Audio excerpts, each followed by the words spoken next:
বাচ্চাদের সামনে কখনো এই কাজগুলো করবেন না, তাহলে বাচ্চার চরিত্র নষ্ট হয়ে যাবে।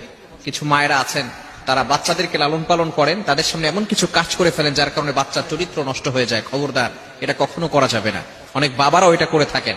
এক নাম্বার হচ্ছে মোস্ট ইম্পর্টেন্ট, বাচ্চার সামনে কখনো কাপড় পরিবর্তন করবেন না। বিশেষ করে কিছু মায়েরা এমন রয়েছে, মনে করে বাচ্চা তো ছোট, বাচ্চা কি বুঝবে। 2 বছরের পরে বাচ্চাদের সামনে কাপড় খোলামেলা করবেন না। কেননা 2 বছরের পরে ক্ষুদ্র ক্ষুদ্র ছোট বিষয়গুলো বাচ্চার মনে থাকে, বড় হওয়ার পরে মনে থাকে। এজন্যই আমাদেরকে সবসময় সতর্ক থাকতে হবে যাতে করে বাচ্চার সামনে এই ধরনের কোনো কাজ আমরা না করি। বাচ্চার সামনে অনেক সময় ঝগড়া করে পিতামাতারা, এরকম মা বাবা আছে না নাই? খবরদার, এগুলোর মাধ্যমে বাচ্চারা শিখবে। খবরদার, বাচ্চার সামনে কখনো আপনার ওয়াইফকে শাসাবেন না। আপনি মনে করছেন এটা আপনার স্ত্রী, সে কিন্তু একজনের মা, আপনার সন্তানের মা। এজন্য অবশ্যই তাকে সম্মান করতে হবে, রেসপেক্ট করতে হবে। অনেক পুরুষ এটা বুঝেই না। এজন্য বাচ্চার সামনে কখনো মা বাবা ঝগড়া করতে যাবেন না। দ্বিতীয় নাম্বার হচ্ছে, বাচ্চার সামনে কখনো অন্যের সমালোচনা করবেন না, অন্যের গীবত করবেন না। তাহলে বাচ্চার হিংসা বেড়ে যাবে, বিদ্বেষ বেড়ে যাবে, মানুষের প্রতি হিংসা বিদ্বেষ তার ভিতরে থাকবে। এজন্য অবশ্যই অনেক মা বাবার এমন রয়েছে, বাচ্চা সামনে আছে, বাচ্চার সামনেই তারা অন্যের সমালোচনা করে, অন্যের গীবত করে। খবরদার, আল গীবাতু আশাদ্দু মিনাজ জিনা, গীবাত ইজ হার্ডার দ্যান ফরনিকেশন।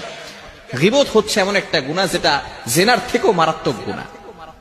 যদি কোনো ব্যক্তি জিনা করে, ব্যভিচার করে, সে ব্যক্তি আল্লাহ তাআলার কাছে তাওবা করলে আল্লাহ তাআলা তার গুনাহ ক্ষমা করে দিতে পারেন অথবা দিবেন।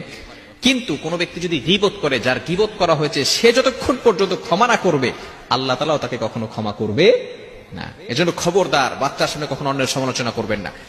নাম্বার 3, তৃতীয় নাম্বার হচ্ছে, বাচ্চার সামনে কখনো ছোট ছোট আমরা প্রতিশ্রুতি দিয়ে থাকি, মিথ্যা প্রতিশ্রুতি কখনো দিবেন না। বলি যে বাচ্চা, অনেক সময় আমরা এটা বলি, তুমি এটা করো তাহলে তোমাকে একটা সাইকেল কিনে দিব। খবরদার, এই ধরনের মিথ্যা প্রতিশ্রুতি বাচ্চাদেরকে দিবেন না। তাহলে আস্তে আস্তে বাচ্চাও আপনার প্রতি বিশ্বাস হারিয়ে ফেলবে যে বাবা তো এটা বারবার আমাকে বলেছে কিন্তু কখনো কিছু দেয় নাই। আপনার যতটুকু অ্যাবিলিটি আছে ততটুকু আপনার বাচ্চাকে দেওয়ার চেষ্টা করবেন, এবং মিথ্যা প্রতিশ্রুতি দিয়ে বাচ্চাদের বিশ্বাস কখনো নষ্ট করতে যাবেন না। বিষয়গুলো খুবই গুরুত্বপূর্ণ বিষয়। আমরা বাচ্চাদেরকে লালন পালন করি, কিছু বাচ্চাদের লালন পালন করার জন্য কিছু আদব রয়েছে। মনে রাখবেন, শুধু সন্তানের পিতামাতার প্রতি দায়িত্ব বিষয়টা এমন নয়, বাবা মারও কিছু দায়িত্ব রয়েছে সন্তানদের প্রতি, যাতে করে এই সন্তান আস্তে আস্তে বড় হওয়ার পরেই সে ইসলামের পথে চলে আসে, সঠিক পথ সে চলতে পারে এবং সে আদর্শ শিক্ষা পায়। এগুলো কিন্তু অবশ্যই বাবা মার দায়িত্ব রয়েছে।